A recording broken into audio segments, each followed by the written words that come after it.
Good morning. I'm Seema Saraswat from KV number 1 Jalali. Today our topic is fiber to fabric for class 7 science. In this we are taking life cycle of silkworm. Silk is a natural fiber which we will get from the animal. Silk is a very fine, strong, soft and shining fiber produced by silkworms. In making their cocoon, silk is a naturally lustrous fiber. The rearing of silkworm for obtaining silk is called sericulture. There are varieties of silk produced in India. Tussar silk, Monga silk, Kosa silk, Mulberry silk. Out of this, Monga silk is very common. Now we can study about the life cycle of a silk moth. There are four stages: egg, larva, pupa, adult. You can see in this diagram mulberry leaves. This is the mulberry leaves on that small eggs of the moth, silk moth.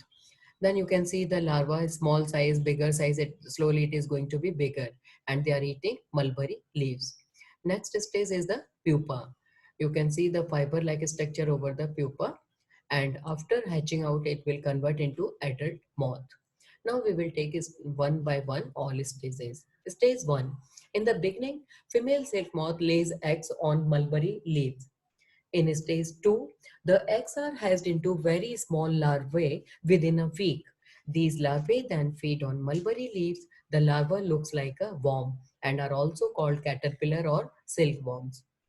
In stage 3, they then grow in size. Enormously, they are growing in size by eating mulberry leaves. Day and night, they are eating leaves and increase in their size. After that, they stop the eating and enter in the next stage, which is called pupa. An adult silkworm first weaves a net to hold itself. Then it swings its head from side to side in the form of figure 8. During this movement, the head of the caterpillar secretes fiber made of a protein which hardens on exposure to the air and becomes silk fiber. Soon the caterpillar covers itself completely by silk fiber. This covering is known as cocoon. The cocoon is made by a caterpillar to protect its development as pupa. The silkworm continue to develop inside the cocoon to form silk moth.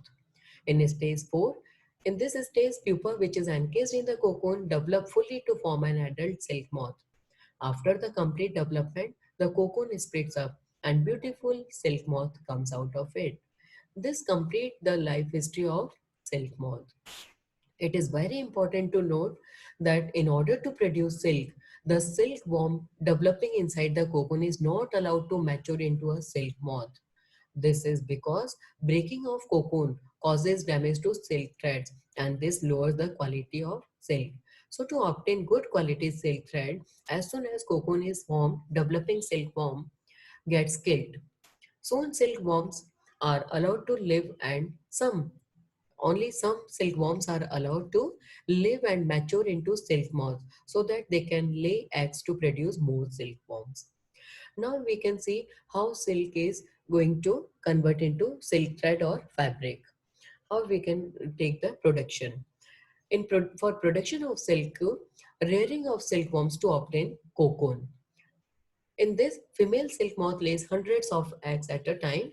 These eggs are stored carefully on paper or cloth strips and are sold to silkworm farmers. The farmers keep eggs under hygienic condition and under suitable condition of temperature and humidity. You can see in GKVK in Bangalore, in GKVK, they are having sericulture department. So all stages easily you can see there. The eggs are then warmed to suitable temperature for hatching. When eggs hatch, silkworms or caterpillar comes out. Silkworms are then fed on mulberry leaves day and night. They then increase enormously in size. The larvae are kept in clean bamboo tray along with young and freshly chopped mulberry leaves. After 25 to 30 days, silkworms stop eating and start spinning the cocoon. Next, processing cocoon to obtain silk fiber. For this, the cocoon are collected and boiled in water to kill the pupa inside them. Hot water makes the silk fiber of cocoon to separate out. This resulting fiber is called raw silk. The process of taking out silk fiber from cocoons for use as silk is called reeling. Reeling is done in special machine which unwind the fiber of silk from cocoons. In next step, it is the converting silk fiber into silk cloth. Silk fibers obtained from cocoon are spun to form silk yarn, which is then woven in looms by weavers to make silk cloths. This is all about the how we are taking silk from the silk moth. Thank you. Have a nice day.